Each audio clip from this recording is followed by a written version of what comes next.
जय हिंद, नमस्कार। अभय research class में आप सबका स्वागत है। मैं अभय कुमार आप सबको अभय रिसर्च क्लास में स्वागत करता हूं और मैं लेकर आ गया हूं इंग्लिश ग्रामर में प्रोनाउन। और हम लोग बहुत ही विस्तार से प्रोनाउन को अच्छी तरह से जो कंसेप्ट होते हैं, डिफिनेशन होता है, जो इसके टाइप होते हैं, जो एग्जाम्पल होते हैं, इस सब पर हम लोग बारी बारी से जो लाइन बाय लाइन होता है, पॉइंट दर पॉइंट अगर हम लोग बहुत विस्तार से समझेंगे। तो आज का टॉपिक हम लोग का है प्रोनाउन। यदि आप पीछे जो भी इंग्लिश ग्रामर का जो भी क्लास आया हुआ होगा या बायोलॉजी का जो भी क्लास आया होगा, यदि आप लोग नहीं देखे हैं तो प्लीज प्ले लिस्ट में जाइए और वहां से जो इंग्लिश ग्रामर में जाकर जो नाउन है और जो वर्ब है या उससे रिलेटेड जितने भी चैप्टर कराया गया है उसको करिए और अपने दोस्तों के पास शेयर करिए और कमेंट पक्का करिए। जो भी उसमें खामियां हो, अच्छाइयां हो, बुराइयां हो, आपको कैसा समझ में आया, इस सबको आप कमेंट के जरिए हमें अवगत कराइए, बतलाइए। तो चलिए हम लोग अपने देर न करते हुए अपने हम पॉइंट पाते हैं और शुरू करते हैं हम लोग प्रोनाउन। देखिए प्रोनाउन क्या होता है। प्रोनाउन शब्द को सुनने से ही हमें मालूम चलता है कि ये नाउन से रिलेटिव है, क्योंकि यहाँ पर देखते हैं, यहाँ पर नाउन नाउन से ये जुड़ा हुआ है। इसका मतलब क्लियर है कि प्रोनाउन एक ऐसा शब्द होता है जो नाउन के बदले में आता है। काहे आएगा? नाउन के बदले में इसलिए आएगा ताकि सेंटेंस के जो भदापन है उसको दूर किया जा सके। एक्चुअली में जो हम लोग इंग्लिश ग्रामर पढ़ते हैं ना, इंग्लिश ग्रामर सेंटेंसेज को या जो हम लोग बातें करते हैं, जो भाषाएं होती है, उसका ये शुद्धिकरण करता है, शुद्ध करता है। और वही काम है प्रोनाउन का। तो ये जो बार बार जो नाउन आता है उसका बार बार जब रिपीट करते हैं तो भदापन एक फील होता है। उस भदापन को दूर करने के लिए प्रयोग किया जाता है किसका? प्रोनाउन का।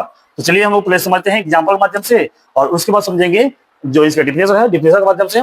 और इस पर के बाद हम लोग देखेंगे जो इसका टाइप है, टाइप पर ध्यान देंगे। चलिए इसको थोड़ा एक बार देख लीजिए, ये क्या कर रहा है एग्जाम्पल। ठीक है, देखो जैसे यहाँ पर कह रहा है कि Ram is a student. Ram एक छात्र है।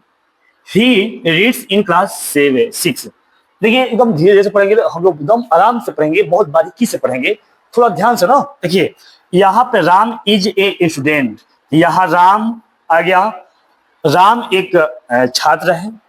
ही रीड्स इन क्लास 6, यानी वह 6 क्लास में पढ़ता है।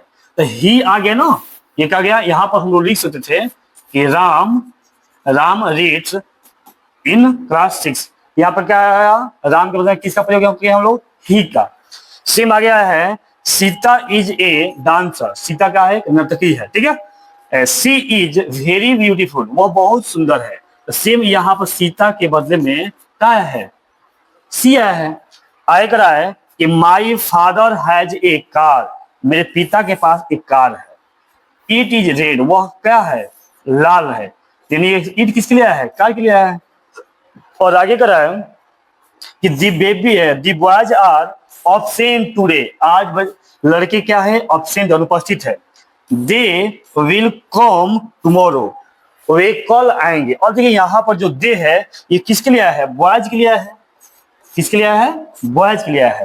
तो हम लोग यहाँ पर देख रहे हैं कि जो नाउन है, देखो यहाँ पर ध्यान से देखिएगा, यहाँ पे राम है, यहाँ पे सीता है, यहाँ पे कार है, यहाँ पे बॉयज है।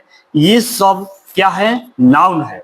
और इनके ही बदले में यहाँ पर ही आया है, यहाँ पर सी आया है, यहाँ पर ईट आया है, यहाँ पर दे आया है। और तो इन्हीं को हम लोग तो प्रोनाउन कहेंगे। यही क्या है? प्रोनाउन है। काहे लिया है? नाउन के बदले में प्रयोग किया गया है। क्यों किया गया है?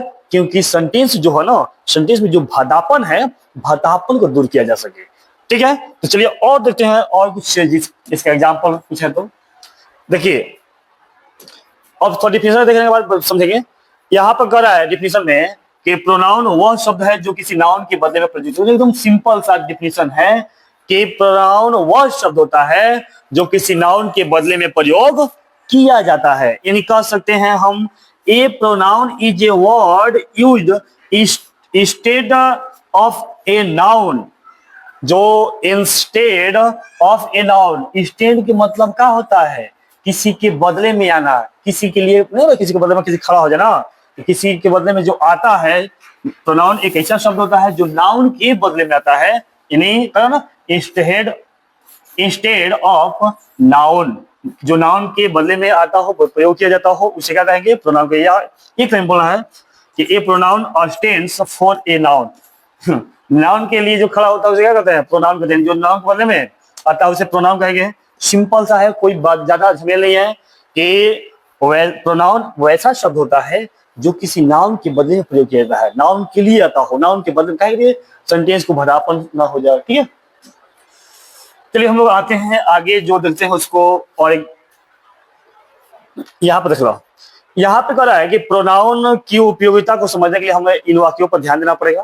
ठीक है, देख लो, ध्यान दे देते हैं कि Ramesh is my friend, Ramesh मेरा दोस्त है। ठीक है, Ramesh reads in my class, Ramesh मेरे क्लास में पढ़ता है। ठीक है, और Ramesh is absent today, Ramesh आज अनुपस्थित है। बिकॉज रमेश इज इल, क्योंकि रमेश बीमार है।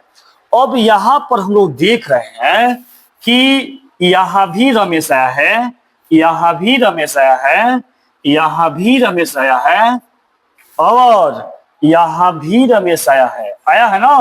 तो ये बार बार रमेश रमेश रमेश रमेश कहने से जो सेंटेंस होता है ना, जो बोलचाल होता है, उसमें भादापन आने लगता है। इसीलिए अब रमेश के बदला में हम एक वर्ड लगाएंगे, और वही वर्ड क्या कहलाएगा? प्रोनाउन कहलाएगा। ठीक है, तो जिसे हम लोग क्या करेंगे, यहाँ पर Ramesh is my friend, Ramesh मेरा दोस्त है, और रमेश के मतलब में he reads in my class, वह मेरे क्लास में पढ़ता है।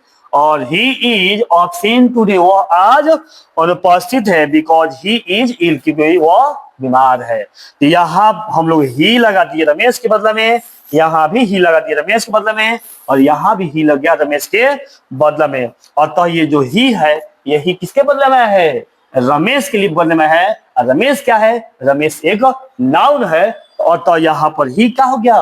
प्रोनाउन हो गया। क्या हो गया? यह एक प्रोनाउन हो गया। ठीक है, चलिए अब समझते हैं इसके जो टाइप है। जो प्रोनाउन है ये 10 टाइप के होते हैं। कितने टाइप होते हैं? 10 टाइप के। कहीं कहीं आपको 8 मिलेगा, कहीं तो हम लोग पूरा विस्तार से पढ़ना है तो वो 10 ही पढ़ेंगे। ठीक है, क्योंकि हम लोग को जो 10th हो, 11th हो, 12th हो, कंपटीशन का हो, कंपटीशन जो एग्जाम हो, जहां पर इंग्लिश पूछा जाता है, उन सब के लिए हम लोग सिलेबस अपना बनाए हुए हैं। और क्योंकि इंग्लिश जो ग्रामर होता है, ये एक जो बैकबोन कहते हैं, जिसको हम लोग रीढ़ की हड्डी कहेंगे इंग्लिश का, और इसको हम लोग अच्छे से जब समझ लेते हैं ना, तो आगे की जो भी हमारे जो रास्ता है वो क्लियर होता है। तो चलिए हम समझते हैं इसे टाइप के ना। चलिए, तो ये पहला इसमें क्या होता है? इसका पहला दिया पर्सनल प्रोनाउन। पहला होता है पर्सनल, जिसको हम लोग कहते हैं व्यक्तिवाचक सर्वनाम, व्यक्तिवाचक सर्वनाम, ये क्या होता है? Personal pronoun. सेकंड होता है पोसेसिव प्रोनाउन, पोसेसिव के मतलब होता है अधिकारवाचक सर्वनाम।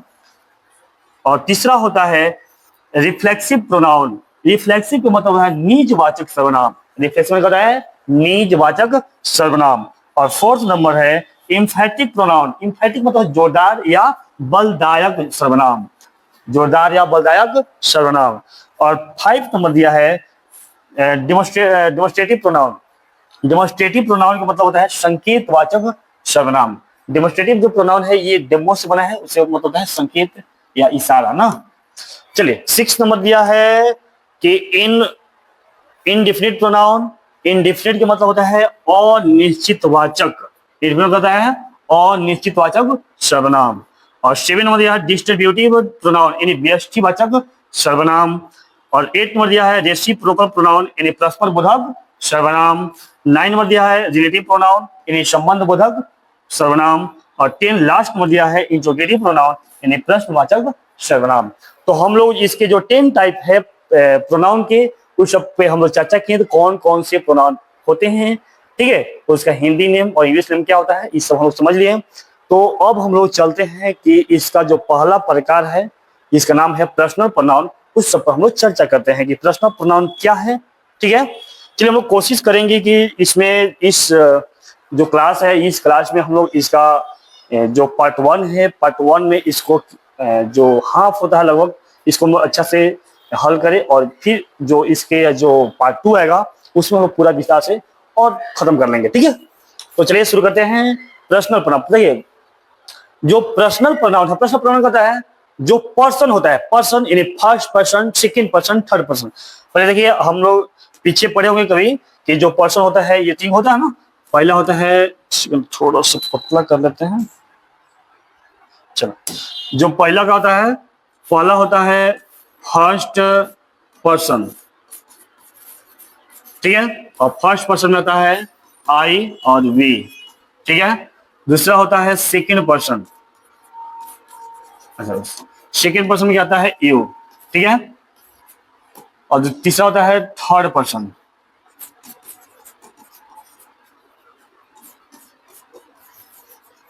थर्ड पर्सन में क्या होता है, ये आता है हे, सी, इट, दे, ठीक है। अब समझिए क्या हम कर रहे हैं सब। जो फर्स्ट पर्सन होता है ना, वे वक्ता होता है, बोलने वाला होता है। इन्हें बोलेगा, जैसे कहा जाएगा कि मैं खाना खा रहा हूँ, मतलब मैं बोल रहा हूँ ना, मैं आई क्या है, बोल रहा है। या हम लोग आज पटना जाएंगे, आज हम लोग पटना गए थे, आज हम लोग पटना जा रहे हैं, ये क्या हो रहा है, बोल रहा है। तो फर्स्ट पर्सन बोलने वाला होता है, और सेकंड पर्सन सुनता है। सेकंड पर्सन क्या करेगा, सुनेगा। जैसे में तो तुम कहाँ गए थे, वहां पर ये है। तुम लोग खाना खा लिए, ये ऊपर है। तुम लोग पटना जाओ, ये वहां पर है। सेकंड पर्सन सुनता है, सेकंड पर्सन सुनता है। और थर्ड पर्सन के मतलब जिसके बारे में चर्चा किया जाता है, जैसे राम पढ़ने आया है, राम है या नहीं है, लेकिन उसके बारे में चर्चा हो रहा है। राम आम खाता है, राम आम खा रहा है, उसके बारे में चर्चा हो रहा है ना, वो थर्ड पर्सन है, ठीक है। चलिए, इसी में हम लोग पढ़ेंगे कि जो तीनों पर्सन होते हैं, first person, second person, third person, उन सबको हम लोग कहते हैं पर्सनल प्रोनाउन। तो समझ लेते हैं क्या कर रहा है, ये क्या कर रहा है, पर्सनल प्रोनाउन में इसको होता है व्यक्तिवाचक, इन्हें हो आई होता है, वी होता है, यू होता है, ही होता है, सी होता है, इट होता है, दे होता है।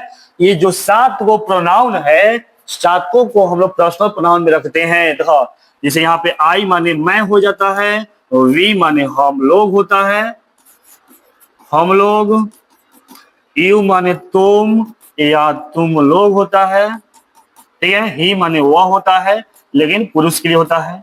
सी माने भी वही होता है, लेकिन यह स्त्री के लिए होता है। इट माने भी वह होता है, लेकिन यह निर्जीव के लिए, निर्जीव के लिए और जानवरों के लिए होता है, ठीक है। और दे माने होता है वे लोग, दे माने वे लोग।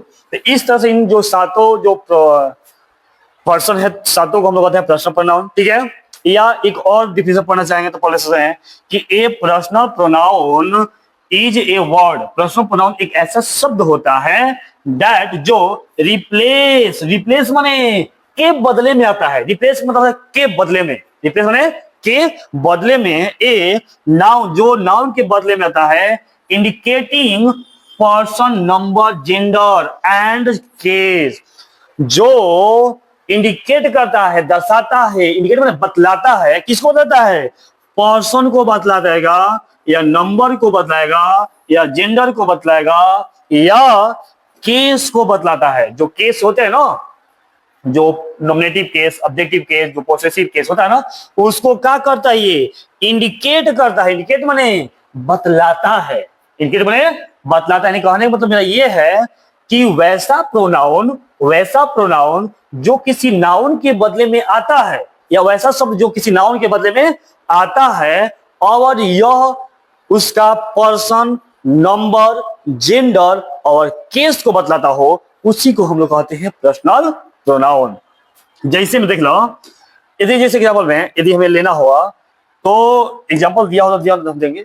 अच्छा, इसमें देखिए एग्जाम्पल में देते हैं, यहाँ पे हम लोग देते हैं कि यदि हम लोग यहाँ पर लिखेंगे कि Ram is a good boy, ठीक है, Ram is a good boy हो गया। इसको यदि हमें बनाना होगा तो हम लोग बनाएंगे, राम के बदले में एक प्रोनाउन कौन आएगा, तो ही आएगा। सी लिख देते हैं, लिख सकते हैं, नहीं लिख सकते हैं, क्यों नहीं लिख सकते हैं, क्योंकि यहां पर ही होगा, क्योंकि ही क्या है, ही यदि हम लोग पर्सन से देखेंगे ये थर्ड पर्सन है, यदि नंबर से देखेंगे तो ये सिंगुलर नंबर है, ठीक है, नंबर से तो सिंगुलर नंबर है।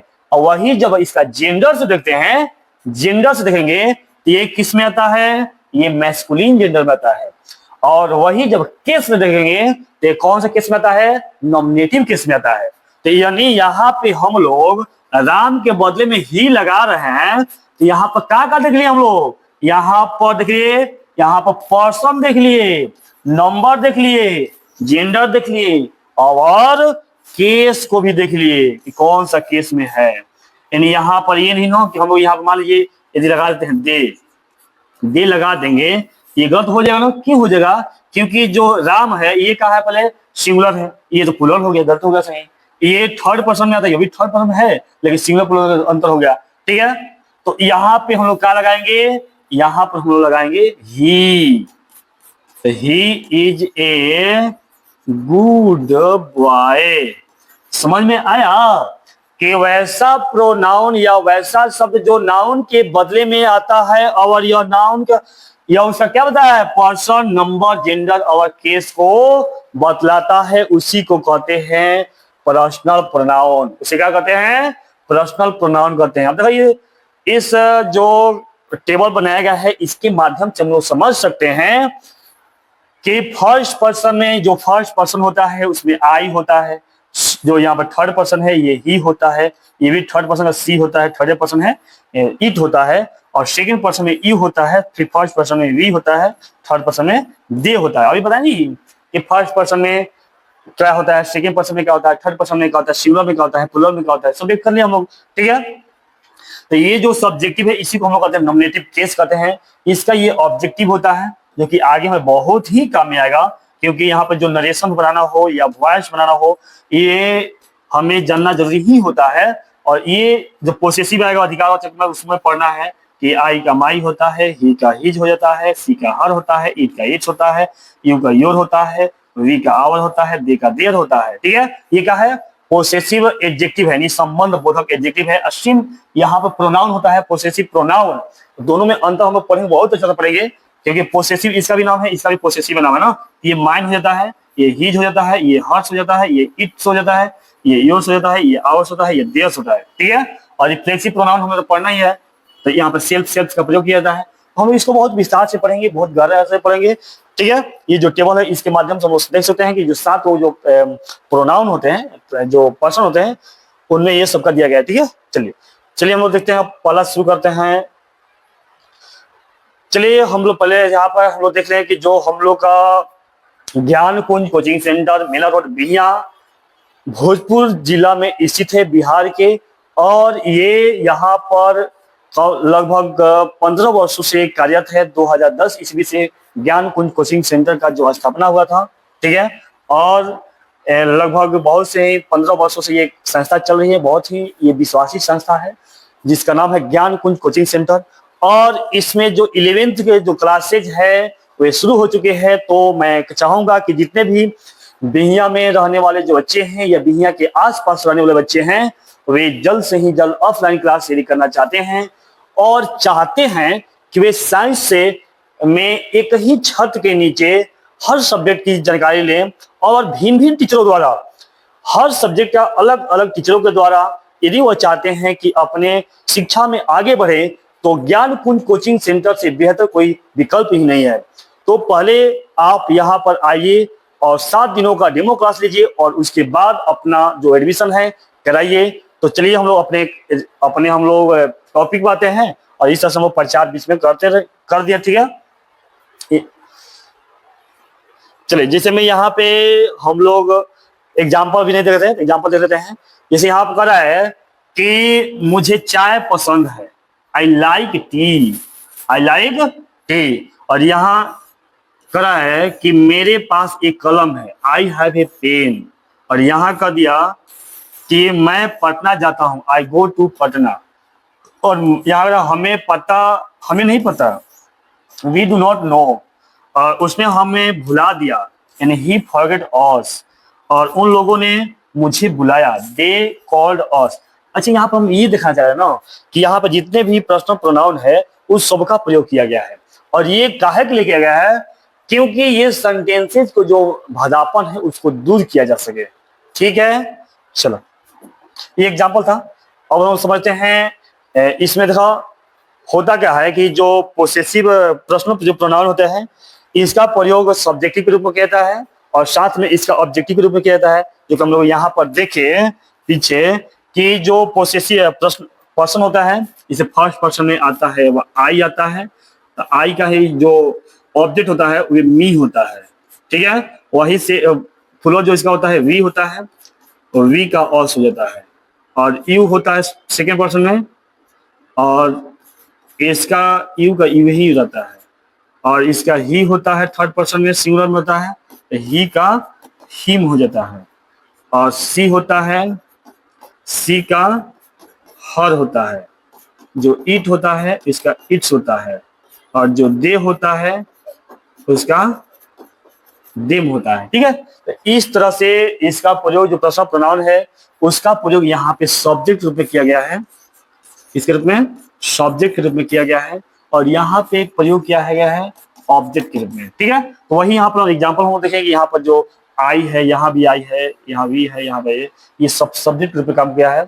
और यहाँ पर हम लोग देख रहे हैं यहाँ पर ऑब्जेक्टिव केस के रूप में ऑब्जेक्ट रूप में काम किया है, जिसमें कह रहा है कि आपने मुझे बुलाया, तो यू कॉल्ड मी, उसने मेरे को बताया, ही टोल्ड मी, उसने हमें भुला दिया, ही फॉरगेट अस, या कहेंगे वह उन्हें बुलाया, ही कॉल्ड हिम, आपने उसे बुलाई, हर आ गया, हमने उसे मारा, वी किल्ड हिम, यहाँ पर मी है, अस है, हिम है, हर है, हिम, ये सब क्या है, ये सब पर्सनल प्रोनाउन के ऑब्जेक्टिव केस में आते हैं, ठीक है। किस में आते हैं? ऑब्जेक्टिव केस में आते हैं। चलिए अब हम लोग दोनों पढ़ते हैं पोसेसिव। पोसेसिव के मतलब होता है अधिकारवाचक, ठीक है। क्या होता है? ये पोसेशन से बना है, ठीक है। जो पोसेसिव है इसका मतलब क्या आता है? पोसेसिव का मतलब होता है अधिकारवाचक, यानी किसी पर अधिकार जमाना, कोई नहीं होगी हक जमा देना, किसी पर अपना हक जमा देना, इसको क्या कहते हैं? अधिकार कहते हैं। तो पोसेशन का मतलब ही होता है अधिकार, ये किसी पर आप अधिकार दिया, जैसे यह मेरी कलम है, यह मेरा घर है, ये मेरा भाई है, ये तुम्हारा भाई है, मतलब ये क्या है? मेरी, तुम्हारा, उसका, उसकी, सब का है, पोसेशन है। चलिए समझ लेते हैं और जो दे रहा है। A possessive pronoun show, possessive pronoun दिखाता है, क्या दिखाता है भाई? शो ओनरशिप, ओनरशिप के मतलब क्या होता है? मालिकाना का दिखाता है ना, मालिकाना, ओनरशिप, सो ओनरशिप, और या पोसेशन, पोसेशन का मतलब अधिकार, क्या दिखाएगा? अधिकार को दिखाएगा। और कह रहा है रिप्लेसिंग, यानी रिप्लेस मतलब होता है के बदले में, रिप्लेस माने के बदले में, ये नाउन, जो नाउन के बदले में आता है, और ओनरशिप या जो पोसेशन है, पोसेशन को दिखलाता है। और साथ में कह रहा टू इंडिकेट, इंडिकेट माने बतलाता है या दर्शाता है, समथिंग बिलोंग्स टू समवन, यानी कहां से आया है, किससे उसका संबंध है, उसको ये दिखाता है, ये संबंध को दिखाता है कि वह कहां से आया है, ठीक है। वह कहां से आया है, किस तरह से जुड़ा है उसमें, उसके संबंध को क्या करता है, ये दिखलाता है। कौन? Possessive pronoun. तो हम बोलेंगे a possessive pronoun, a possessive pronoun shows ownership or possession, replacing a noun to indicate something belongs to someone, यानी कहां से आया हुआ, बिलोंग किया है, उसको दर्शाता है, और साथ में रिप्लेस करता है, किसके बदले में? नाउन के बदले में आएगा, और क्या व्यक्त करेगा? मालिकाना हक का बोध करेगा, या उस पर अपना अधिकार का बोध करेगा। उसी को हम लोग कहते हैं क्या? Possessive pronoun. पोसेसिव प्रोनाउन मतलब वही होता है अधिकारवाचक, अधिकारवाचक सर्वनाम, ठीक है। चलिए जैसे में या इसे समझ सकते हैं, जो एग्जांपल में कर सकते हैं, या छोटे मोटे बच्चे को समझा देता है। जैसे यहाँ पर माइन होता है, आवर होता है, योर होता है, हर्ष होता है, हिज होता है, देयर होता है, ये सब के सब जो सेंटेंसेज है, ये क्या है? पोसेशन वर्ड है। और किसका पोसेशन है? देखो, जैसे ये बना है आई से बना है, ये बना है वी से बना है, ये बना है यू से बना है, ये बना है सी से बना है, किससे बना है? सी से, ये बना है ही से, और ये बना है दे से, यानी जो प्रश्न पुराण में जो आए थे उसी से ये क्या हुआ है? पोसेशन का निर्माण हुआ है, और तो यह किसी वस्तु पर, व्यक्ति पर मालिकाना हक या अधिकार का बोध कराने के लिए प्रयोग किया जाता है। ठीक है, तो जो पोसेसिव प्रोनाउन है नाउन की जगह पे आता है, तो सिंपल सी बात है भाई, कोई भी प्रोनाउन है वो कहाँ आएगा, नाउन को तो बदले में आएगा। ठीक है, तो यहाँ समझते हैं कि पोसेसिव प्रोनाउन क्या है। एक होता है पोसेसिव एडजेक्टिव होता है, जो कि आगे भी आएगा। ठीक है, इसको समझते हैं। एग्जाम्पल है ये कि यह कलम मेरी है, यानी कलम पिता है। This pen is mine, this pen is mine, यह कलम मेरी है। इस पे क्या हो रहा है, इस पर मेरा अधिकार है, मैं इसका मालिक हूं, यही बोध हुआ ना। अरे यह कलम मेरी है, इसे क्या बोध हुआ, यह कलम किसकी है, मेरी है, इस पर मेरा अधिकार है। अगला कह रहा है कि वह घर हमारा है, वह घर किसका है, हमारा। दैट हाउस इज आवर्स, वह घर हमारा है, इस घर पर किसका अधिकार है, मेरे, हम लोग का है ना। यह किताब तुम्हारी है, किताब किसकी है, तुम्हारी है।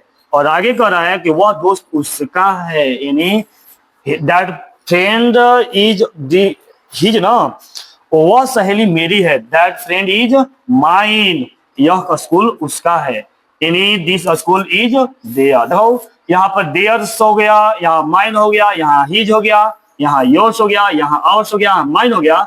ये सब क्या है, ये सब पोसेसिव प्रोनाउन है, क्योंकि इससे किसी नाउन के बदले में तो आया है, और साथ पर ये किसी पर अपना अधिकार जमा रहा है। कहां इसे जमा रहा है, जैसे यहाँ पे देखो, जैसे यहाँ पर जो माइन है, इस पेन पर अधिकार जमा रहा है, इस पेन पर अपना अधिकार जमा रहा है। यहाँ जो आवर्स है, ये घर पर यानी हाउस पर अपना अधिकार जमा रहा है। यहाँ जो योर्स है, यहाँ पर बुक पर अधिकार जमा रहा है। यहाँ पर जो हिज है, यहाँ फ्रेंड पर अधिकार जमा रहा है। यहाँ जो माइन है, यह भी फ्रेंड पर अधिकार जमा रहा है। यहाँ देयर है, ये स्कूल पर अपना अधिकार जमा रहा है। जब कोई प्रोनाउन का प्रयोग किसी पर मालिकाना हक के लिए या अधिकार का बोध कराने के लिए किसी नाउन के बदले में प्रयोग किया जाता हो, उसे कहते हैं पोसेसिव प्रोनाउन। उसे क्या कहेंगे, पोसेसिव प्रोनाउन कहेंगे। बहुत सिंपल है, समझ गया ना, ये क्या है, बहुत ही सिंपल है। चलिए, अच्छा देखिए यहां पे क्या कर रहा है, ये सब नोट के तौर पर हम समझ सकते हैं कि जो पोसेसिव एडजेक्टिव किसी नाउन से पहले आता है, देखो जो प्रोनाउन होता है ना, वे नाउन के बदले में आता है, और वही जो एडजेक्टिव होता है ना, वे नाउन के पहले आता है। नाउन के पहले आएगा एडजेक्टिव, और नाउन के बदले में आएगा प्रोनाउन। यही सिंपल सी बात समझ है। और जो पोसेसिव प्रोनाउन होता है, पोसेसिव एडजेक्टिव होता है। ठीक है, तो यहाँ पे अब हम लोग समझते हैं कि पोसेसिव प्रोनाउन समझ गए, और यहाँ पर समझ रहे हैं कि एडजेक्टिव क्या है। ठीक है, जिसमें करा है कि यह कलम मेरी है, दिस इज माई पेन। अब यहाँ पर माई आ गया, उस समय आता ना कि this pen is mine, this pen is mine आता ना, यहाँ पर दिस इज माई पेन। यहाँ भी अधिकार का ही बोल रहा है, लेकिन यहाँ पे माई का आया। ठीक है, और यह किसके बदले में पहले आया है, ये जो पेन है, पेन क्या है, नाउन है, उसके पहले आया है क्या, माई। ठीक है, वह घर हमारा है, it's is our house, it is our house, यानी होम हो या हाउस। तो यहाँ पे होम के पहले आया है आवर्स, यहाँ पे बुक के पहले आया है योर्स, यहाँ फ्रेंड के बदले में है हिज, यहाँ फ्रेंड के बदले में है माई, यहाँ स्कूल के बदले में है देयर। तो अतः यहाँ पे जो माई है, आवर है, योर है, हिज है, माई है, देयर है, ये सब क्या है, ये सब पोसेसिव एडजेक्टिव है, क्योंकि ये भी मालिकाना हक का बोध करा रहे हैं, इसे भी अधिकार का बोध हो रहा है, लेकिन ये नाउन के पहले प्रयोग किया गया है। ये नाउन के पहले जब आएंगे तो ये हो जाएंगे एडजेक्टिव, और नाउन के बदले में आएंगे तो ये हो जाते हैं प्रोनाउन। क्या होते हैं, प्रोनाउन। क्लियर है। चलिए अब आते हैं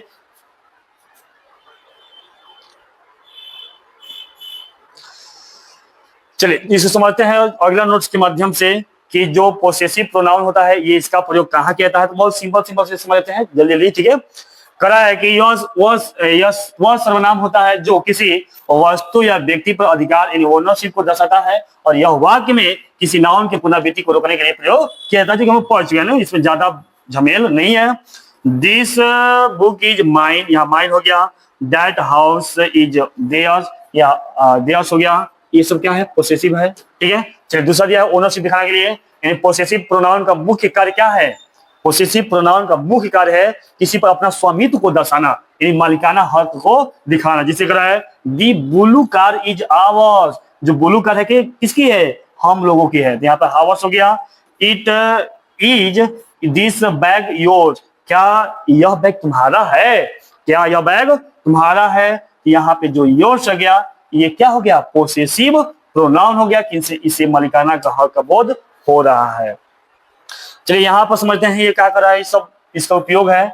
यहाँ करा कि दो चीजों की तुलना में भी पोसेसिव प्रोनाउन का प्रयोग किया जाता है। दो चीज के बीच में क्या करना है, तुलना करना हो तो वहां भी इसका प्रयोग किया जाता है। जैसे जब दो चीजों की तुलना करनी हो तो दोबारा नाउन न आए और इसे न दोहरा जाए तब तो पोसेसिव प्रोनाउन का प्रयोग किया जाता है। जैसे कह रहा है कि my room is bigger than your. अब क्या रहा है कि मेरा जो घर है ना, मेरा जो घर है आपके घर से बड़ा है। तो अब यहाँ पे आपके घर से यहाँ पर आपका नाम न आए, आपके नाम को दोबारा न लिया जाए, इसलिए यहाँ पर किसका प्रयोग हुआ है, पोसेसिव प्रोनाउन का प्रयोग हुआ है। और यहाँ पर ध्यान लगा के इससे क्या हो रहा है, आपका घर और मेरा घर के बीच में तुलना किया जाता है। यानी कहने का मतलब पोसेसिव प्रोनाउन का जो प्रयोग है कोई नाउन न दोहरा जाए इसलिए भी कहता है और साथ में इसलिए भी कहता है ताकि किसी से तुलना भी किया दिया जाए। इन दो चीज जो घर है यहाँ पर उसमें क्या किया गया है, पर यहाँ पर ना कि my room is bigger than yours, मेरा रूम जो मेरा कमरा है तुम्हारे रूम से क्या है, बड़ा है, बिगर है ना। यहाँ पर हम लोग ये देखें कि कोई भी दो चीज हो उसे दोबारा नाउन न दोहराकर पोसेसिव प्रोनाउन का प्रयोग किया जाता है कि इसमें दोबारा नाम न आ जाए। ठीक है, चलिए अगला करा कि नोट में कि पोसेसिव प्रोनाउन करा कि इट्स पोसेसिव प्रोनाउन है। इट्स क्या है, पोसेसिव प्रोनाउन है, जबकि इट्स देखो ये भी इट्स है और ये भी इट्स है, दोनों को तो पढ़ते हैं इट्स ही पढ़ते हैं लेकिन दोनों में अंतर है। देखो जबकि इट्स का मतलब होता है क्या, इट इज। देखो यहां सुनो, यहाँ पे एक होता है, यहाँ पे होता है, एक होता है इट्स और एक होता है इट्स। ठीक है, तो इसका मतलब होता है ये एक पोसेसिव प्रोनाउन है, ये क्या है, ये पोसेसिव है।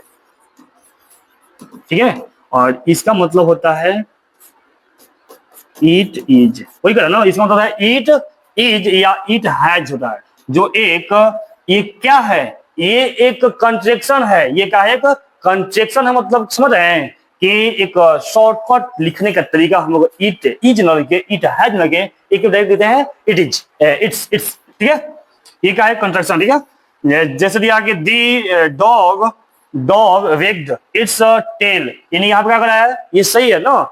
यहाँ पर ये जो इट्स टेल दिया है ये किसके लिए है, इट्स टेल किसके लिए है, मतलब कुत्ता के लिए। देखो ईट का प्रयोग पता है ना, ईट का प्रयोग होता है निर्जीव वस्तुओं के लिए या जानवरों के लिए प्रयोग किया जाता है। यहाँ पर यह क्या है, सही है, क्योंकि यहाँ पे कुत्ता के लिए यहाँ पे प्रयोग हुआ है इट्स। ठीक है, और यहाँ पे इट्स रेनिंग आउटसाइड, अब यहाँ पे ये पोसेसिव का बोध हो रहा है कि इट्स रेनिंग आउटसाइड। यहाँ पे इट्स ना का मतलब हो गया इट इज रेनिंग आउटसाइड। ठीक है, यहाँ पे पोसेसिव का बोध ना होके यहाँ पे इट इज का बोध हो रहा है। किसे बोल रहा है, इट इज। यहाँ पे सब्जेक्ट का काम कर रहा है और साथ में इसका मतलब है इट इज, और यहाँ पे जो इट्स है इसका मतलब है एक पोसेसिव वर्ड, यानी एक विशेषता बताने वाला। ठीक है, तो हम यहाँ पर समझे कि जो इट इज है और जो इट्स है इन दोनों में अंतर क्या है, दोनों की उपयोगिता में क्या अंतर है, इस सबको हम लोग समझ गए हैं। ठीक है, चलिए अगला दिया है रिफ्लेक्सिव।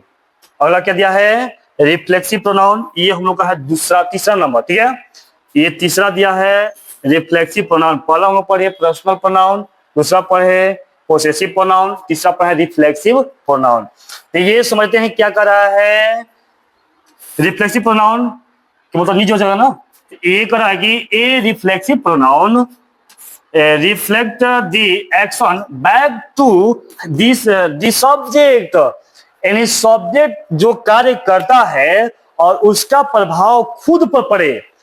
देखिए यहाँ पर क्या कर रहा है, a reflexive pronoun reflects the action back to the subject, यानी सब्जेक्ट के द्वारा जो भी काम कहता है उसका जो क्रिया कहता है ना उसका प्रभाव बैक पीछे पड़ के खुद उसी पर पड़े, तब इसे हम लोग कहते हैं रिफ्लेक्सिव प्रोनाउन। क्या कहेंगे? Reflexive pronoun. यानी कभी भी जब कोई सब्जेक्ट कोई क्रिया कर रहा है, एक्शन कर रहा है और उसका प्रभाव खुद उसी पर पड़ेगा, तो उसे हम लोग कहेंगे रिफ्लेक्सिव प्रोनाउन। ठीक है। और जैसे हम कराएंगे फॉर एग्जांपल में कि जैसे माई सेल्फ हो गया, माई सेल्फ मैंने अपने आप को करें यहाँ पे, योर सेल्फ हो गया, और हिम सेल्फ हो गया, हर सेल्फ हो गया, इट सेल्फ हो गया, आवर सेल्फ हो गया।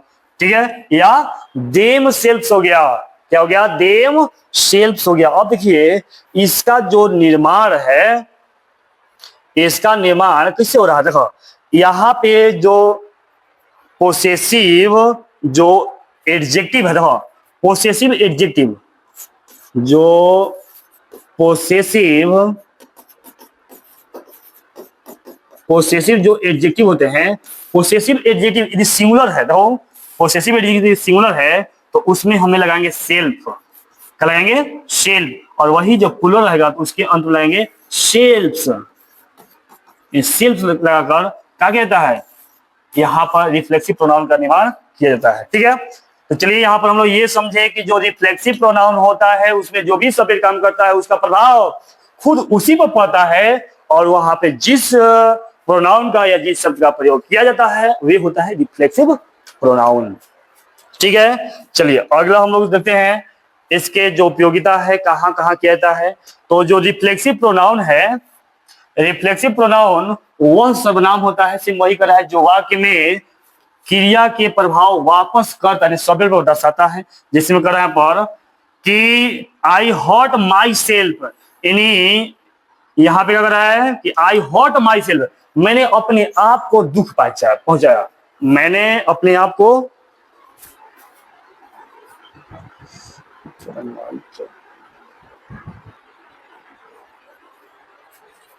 यहाँ पे कह रहा है कि आई हर्ट माई सेल्फ, मैंने अपने आप को क्या किया? दुख पहुंचाया। तो यहाँ पे देखिए, तो यहाँ पे जो भी सब्जेक्ट काम कर रहा है, आई हर्ट क्या हुआ? एक्शन हो गया, और इसका प्रभाव खुद किसे पड़ा है? माई सेल्फ पड़ा, माई सेल्फ। और माई किसे बना? वो माई किसे? आई से बना है ना। अभी लोग रहे हैं कि यहाँ पे आई का जो पोसेसिव एडजेक्टिव होता है वो होता है माई।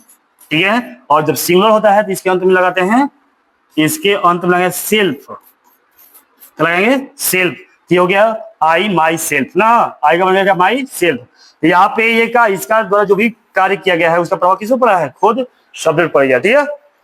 अगर सी प्रिपेयर्ड हर सेल्फ, अब सी से ही तो बना है हर सेल्फ, ये क्या हो गया? Reflexive pronoun. यानी जो भी सी काम कर रहा है, कर रही है, उसका प्रभाव किस पर पड़ा है?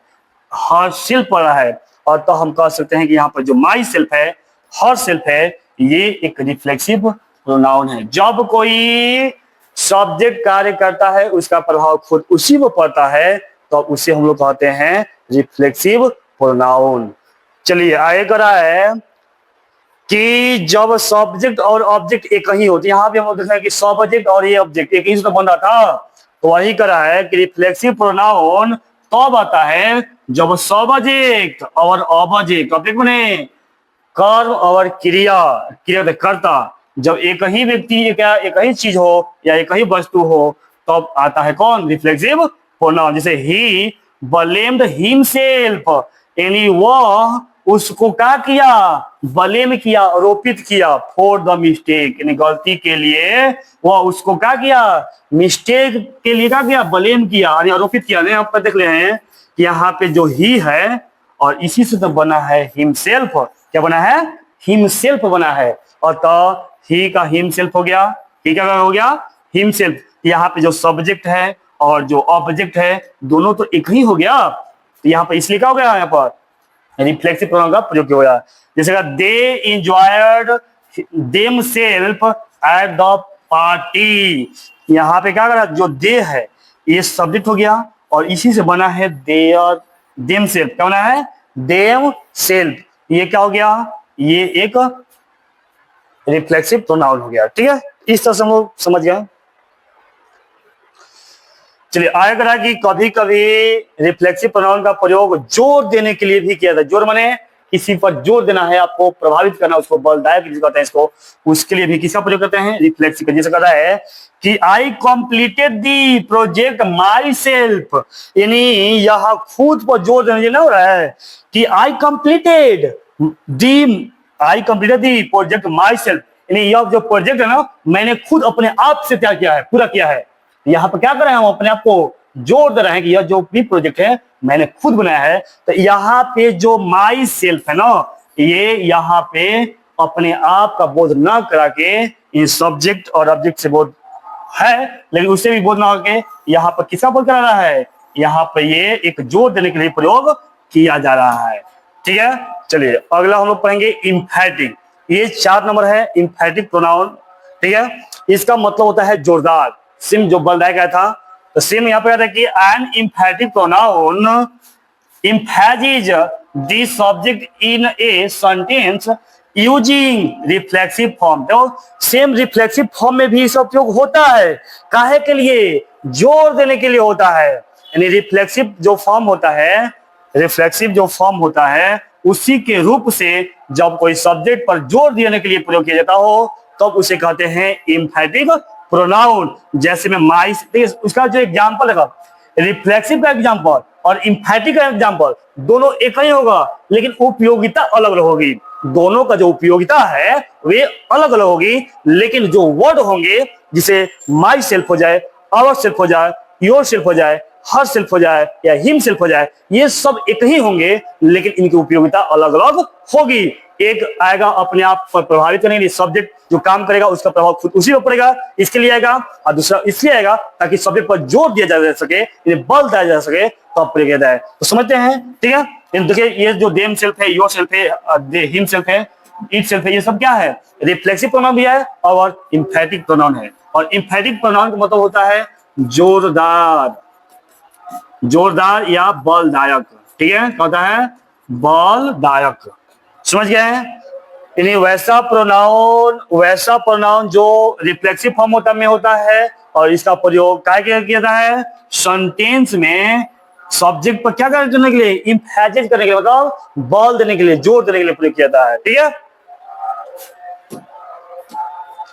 चलिए अब ये वही बात क्या है कि इम्फैटिक जो प्रोनाउन, वह प्रोनाउन होता है जो वाक्य में जोर यानी एम्फैसाइज देने के लिए प्रयोग किया जाता है। और यह रिफ्लेक्सिव प्रोनाउन जैसा दिखता है, जैसे माई सेल्फ होता है, योर सेल्फ होता है आदि। ठीक है, लेकिन इसका कार्य केवल जोर देना होता है, न कि क्रिया को वापस कर्ता पर लाना होता है। यानी कहने मतलब यह है कि रिफ्लेक्सिव फॉर्म में तो होता है लेकिन जो इम्फैटिक होता है इसके केवल मतलब है जोर दिया जाए, सब्जेक्ट पर बल दिया जाए, जोर दिया जाए, न कि खुद सब्जेक्ट पर कोई प्रभाव को लाया जाए। ठीक है, चलिए अब तो हमें पहचानना पड़ेगा कि इम्फैटिक को कैसे पहचानेंगे भाई। तो यहाँ पे कह रहा है कि इम्फैटिक प्रोनाउन को वाक्य में सब्जेक्ट या ऑब्जेक्ट के ठीक बाद या वाक्य के अंत में रखा जाता है। इस सब्जेक्ट के बाद या तो ऑब्जेक्ट के बाद रखा जाएगा या तो सेंटेंस के सबसे अंत में रखा जाए, ताकि क्या किया जा सके? उस पर जोर दिया जा सके, इस सब्जेक्ट पर जोर दिया जा सके। जैसे कह रहा है कि आई माई सेल्फ कंप्लीटेड दी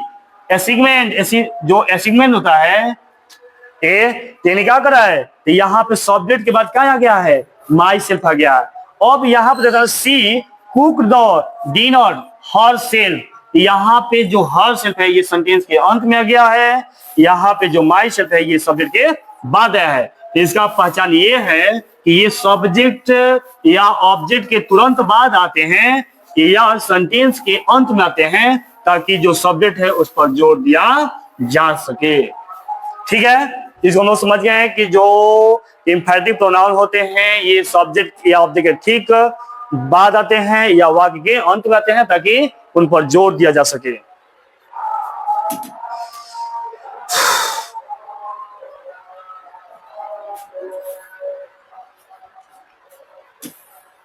हो गया, चलिए अगला है रिफ्लेक्सिव और इम्फैटिक में क्या अंतर है तो उसको भी देख लेते हैं।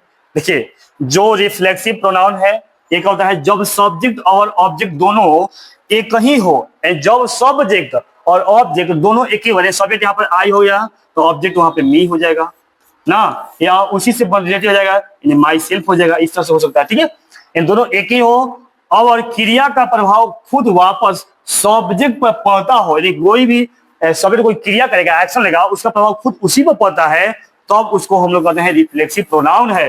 ये क्या है? Reflexive pronoun. सब्जेक्ट और ऑब्जेक्ट एक ही वर्ड होगा, एक ही शब्द से बना होगा, और जो भी शब्द कोई क्रिया करेगा खुद उस पर उसी का प्रभाव पड़ेगा, तब तो वहां पे कहेंगे ये क्या है? ये जो प्रोनाउन है ये रिफ्लेक्सिव है। जैसे ही हॉट हिमसेल्फ, यानी ही से ही बना है हिमसेल्फ, यानी ही क्या हो रहा है? उसी से बना दिया। और इम्फेटिक क्या होता है? इम्फेटिक प्रोनाउन जब केवल जोर देना होता है, क्रिया का प्रभाव वापस सब्जेक्ट पर नहीं लाना पड़े, तो उसका हम लोग कहते हैं इम्फेटिक प्रोनाउन। जिसे कह रहा है कि he himself open the door, वह अपने हाथ से क्या किया? अपने आप से दरवाजे को खोला। ठीक है, वो अपने आप से दरवाजे को खोला। तो यहाँ पर जो हिमसेल्फ ना, ये किसके बाद आया है? सब्जेक्ट के बाद आया है। और क्या किया है? ताकि सब्जेक्ट कोई भी क्रिया कर रहा है, एक्शन कर रहा है, उसका प्रभाव उस पर जोर दिया जा सके। क्या किया जा सके? उस पर जोर दिया जा सके। ये रहा क्या? इम्फेटिक और रिफ्लेक्टिव में क्या है? अंतर है कि जो रिफ्लेक्टिव होता है ये सब्जेक्ट और ऑब्जेक्ट दोनों एक ही होते हैं, और क्रिया का प्रभाव वापस सब्जेक्ट पर पड़ता है, तब इसे हम लोग कहते हैं ये क्या है? रिफ्लेक्सिव है। और जब केवल जोर देने के लिए आएगा, उसका कोई भी क्रिया करे, उसका प्रभाव सब्जेक्ट पर न पड़ेगा, मैंने पढ़ाने के लिए नहीं लाया जाए, तो वहां पर कहते हैं इसको इम्फेटिक। ठीक है, चलिए इसका प्रयोग निगेटिव में भी होता है। कैसे होता है देख लेते हैं।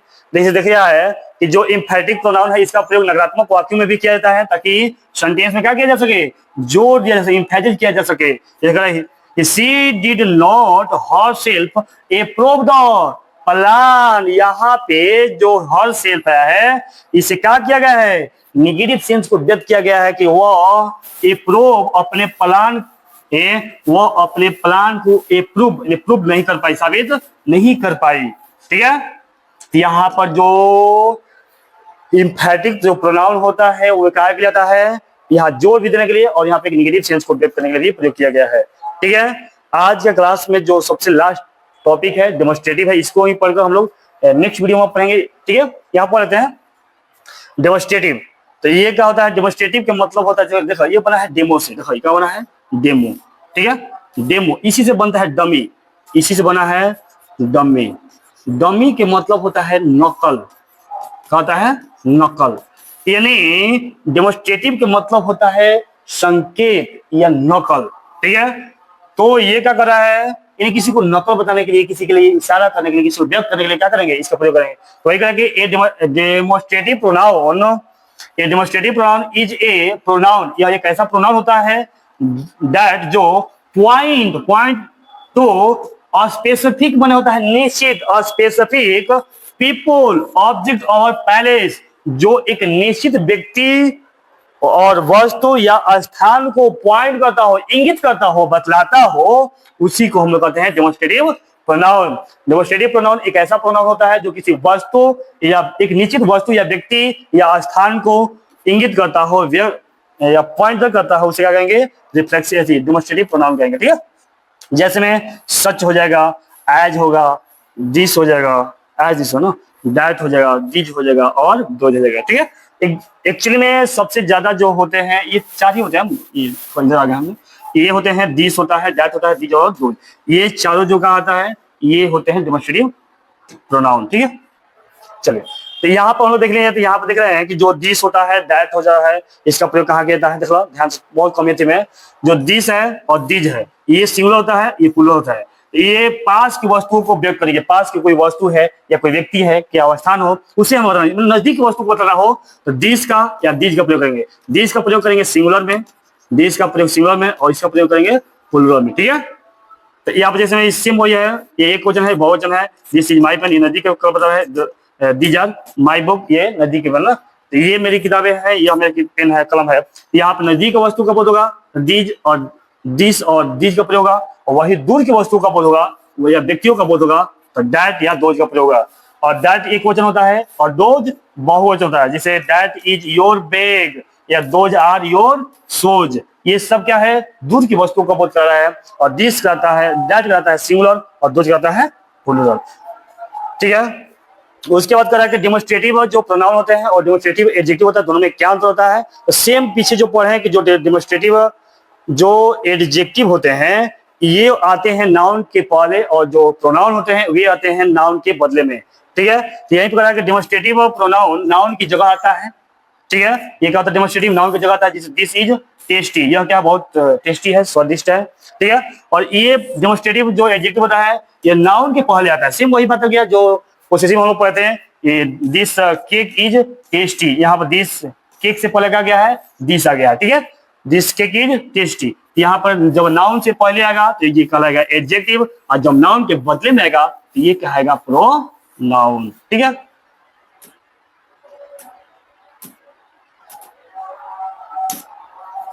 चलिए अगला करा है कि आइडिया और घटना को भी व्यक्त करने के लिए इसका प्रयोग किया है। जिसे करा कि डेमोन्स्ट्रेटिव प्रोनाउन सिर्फ चीजों के लिए नहीं बल्कि विचारों या घटनाओं के लिए भी प्रयोग किया है। यह ऐसा नहीं कि कोई वस्तु है, व्यक्ति है, स्थान है, उसी को इंगित करेगा। यह जो हमारा विचार है, जो थॉट है, या कोई घटना है, कोई एक्सीडेंट है, उसको भी व्यक्त करने के लिए इसका प्रयोग किया जाता है। जैसे that was an amazing performance, that was an amazing performance, यह बहुत ही अमेजिंग, अचंभित करने वाला एक परफॉर्मेंस था। तो यहाँ पर दैट क्या है, एक कोई घटना घटा है, यह मेरा विचार था ना। यहाँ पर this is what I meant, मतलब यहाँ पर दिस जो आया है ये क्या है, ये मतलब कब पूछ रहा है।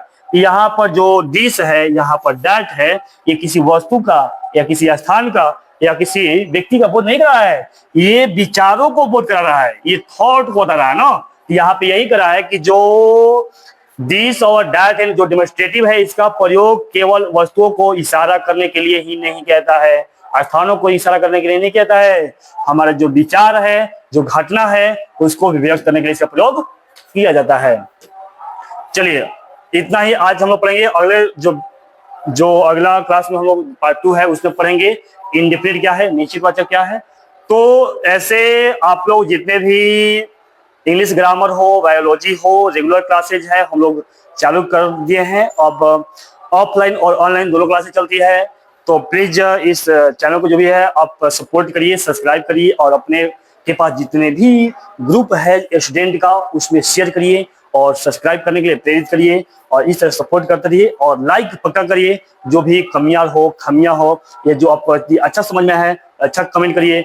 यदि आपको खराब समझ में अच्छा नहीं आया है तो उस पॉइंट को बताइए, ताकि हम लोग अगला बार उसको व्यक्त कर सके, बता सके। ठीक है, हो सकता है कुछ पॉइंट छूट जाता हो, या कोई लाइटिंग हो, या साउंड हो, इस सब पे, या जो एडिटिंग हो उसमें हम उससे गलतियां हो सकती है। इस पर आप लोग ध्यान देकर कमेंट करिए और लगातार क्लास को करिए और सब्सक्राइब और शेयर पक्का करिए। तो चलिए मिलेंगे हम लोग अगले वीडियो में। नमस्कार, जय हिंद, जय भारत, वंदे मातरम।